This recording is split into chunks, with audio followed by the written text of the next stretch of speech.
Hi, this is Ann with Fiber Designs by Ann, and today I'm just going to show you quickly how I set up my paper cutter to cut the fabric that has been treated with Terial Magic stabilizer. And this is a fabric that I cut into strips and I use for my little teeny coils for the projects that I make with coiled fabric. I've taken my cutter and I've figured out how far over, my cutter would not have this cardboard here. I figured out how far over I needed it to cut a strip that would be about 1/8 of an inch, maybe a little narrower. Then once I figured out that distance away from my blade, I have put a piece of cardboard down and I've taped it down, and that's my little stopper. So now I just push my fabric, and I can go as wide as this, so I guess it's 12 inches or so. So I can turn my fabric this way. Start with a straight edge of fabric. That one's not straight. If this isn't straight, I'll cut it with my ruler and make it straight. Lay it up against there, drop the cutter down, and I'll just cut across, lift that up, and there I have my little strip for my quilling. So I'll line up my fabric, drop the blade, line up my fabric again, drop the blade, line up my fabric again, and that's how fast I can cut my strips for my coils.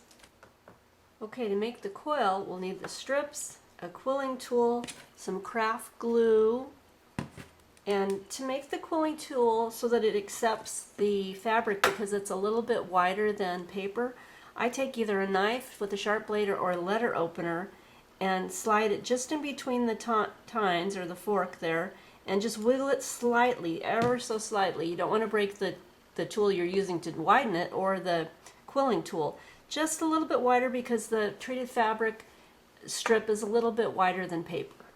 Then if you have one end of the paper that's a little bit frayed, that's really good. I can sometimes take the scissors and just cut in there a little bit, just sort of soften it. That will be my outside. That will make the coil close a little bit easier. So now I'll slide the fabric into the fork on the quilling tool and turn it one way or the other. I like to turn it away from me. It's a little faster for me.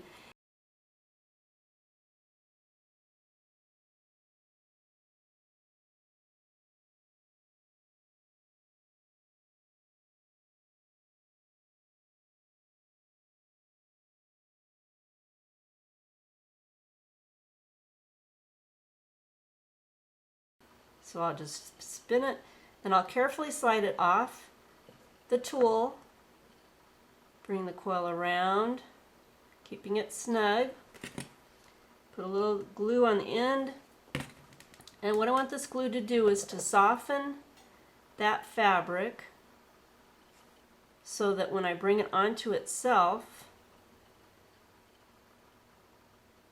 it will adhere to itself. And then if this has been frayed, you can really hardly see the seam at all. Once they're laying together, the seam can be hidden anyway. And then I just sort of squeeze it so that it's nice and flat, and that's how I make a single coil. One thing that's different with fabric coils compared to paper is that because they're hand-cut strips, they have a lot more dimension. Let me show you on this piece. You can see that the strips might be fraying and that they have ins and outs to them. It's a lot more texture, and I like that in a piece. So that's how you make a fabric coil, a simple fabric coil. This is Ann with Fiber Designs by Ann.